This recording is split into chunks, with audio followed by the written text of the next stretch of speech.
कैथल जिले की पॉलिटिक्स में पिछले 20 साल में 3 चेहरे ही सबसे बड़े पहचान रखते हुए हैं, सबसे बड़ा दबदबा रखते आए हैं, सबसे बड़ा सियासी रसूख भी रखते आए हैं। उनके नाम हैं रणदीप सुरजेवाला, जयप्रकाश और रामपाल माजरा। यानी इन तीनों नेताओं के इर्द गिर्द ही कैथल जिले की पॉलिटिक्स घूमती आई है। इन तीनों ही पॉलिटिशियनों का आपस में खास तरह का रिश्ता है। इस रिश्ते के अंदर जहां एक तरफ जयप्रकाश खड़े हैं तो दूसरी साइड में रामपाल माजरा और रणदीप सुरजेवाला खड़े हैं। जयप्रकाश के खिलाफ पिछले 20 साल के दौरान रणदीप सुरजेवाला और रामपाल माजरा की जुगलबंदी लगातार सफल रही है। बेशक से 2024 के चुनाव में रामपाल माजरा विधानसभा चुनाव नहीं जीत पाए हैं, लेकिन इसके बावजूद रणदीप सुरजेवाला के साथ मिलकर उन्होंने जयप्रकाश को कई बार धूल चटाने में सफलता हासिल पाई है। और अगले 48 घंटे में एक और मौका ऐसा आ रहा है जब रणदीप सुरजेवाला और रामपाल माजरा की जोड़ी जयप्रकाश को धूल चटाने जा रही है। नमस्कार, मैं हूं कुलदीप सुरान। आज खरी खरी न्यूज़ में हम चर्चा करेंगे कैथल की पॉलिटिक्स में एक और नए दंगल की, एक और नए खिंचातानी की और एक और नए शक्ति प्रदर्शन की।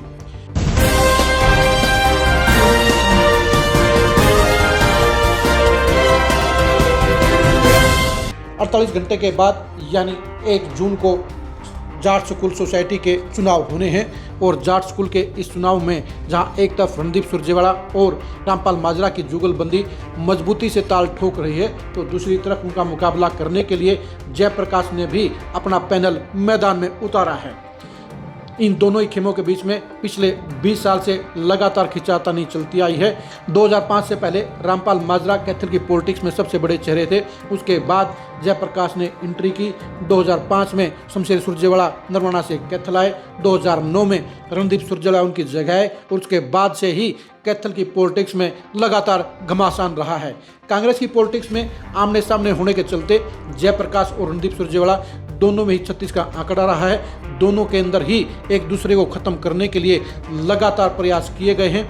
ऐसे मामले में जहां रणदीप सुरजेवाला का पलड़ा भारी रहा है, वहीं पर जयप्रकाश भी भूपेंद्र हुड्डा के साथ मिलकर अपने आप को न सिर्फ बचाने में सफल रहे हैं, बल्कि अपने बेटे विकास को कलायत से 2024 में विधायक भी बनवा गए हैं।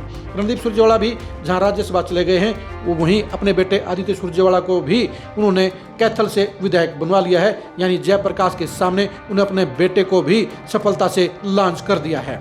लेकिन कैथल की पॉलिटिक्स में रणदीप सुरजेवाला और जयप्रकाश के अंदर खींचातानी अभी नहीं थमी है और ना ही कभी थमेगी, क्योंकि दोनों के बीच में वर्चस्व की लड़ाई है, दोनों के बीच में रसूख का झगड़ा है और दोनों के बीच में सबसे बड़ा पावर सेंटर बनने की रेस है। और इन दोनों के बीच में चली आई इस खींचातानी के बीच में जाट हाई स्कूल का चुनाव एक नए टेस्टिंग पॉइंट के तौर पर आ रहा है, एक नए शक्ति प्रदर्शन के तौर पर आ रहा है। जयप्रकाश को निपटाने के लिए रणदीप सुरजेवाला के साथ में एक बार फिर से रामपाल माजरा तैयार खड़े हैं। रामपाल माजरा इस समय इनेलो के प्रदेश अध्यक्ष हैं, लेकिन सियासी दूरियों को मिटाते हुए उन्होंने जयप्रकाश को निपटाने के लिए रणदीप सुरजेवाला के साथ एक बार फिर से हाथ मिलाया है। और इन दोनों की जुगलबंदी जाट हाई स्कूल के चुनाव में पूरी तरह से भारी पड़ती नजर आ रही है। उनके पास में 65 से ज़्यादा मेंबर का समर्थन नजर आ रहा है और जयप्रकाश के साथ में महज 10 से 12 वोटर ही नजर आ रहे हैं। यानी इस चुनाव में एक तरफा तौर पर रणदीप सुरजेवाला और रामपाल माजरा की जोड़ी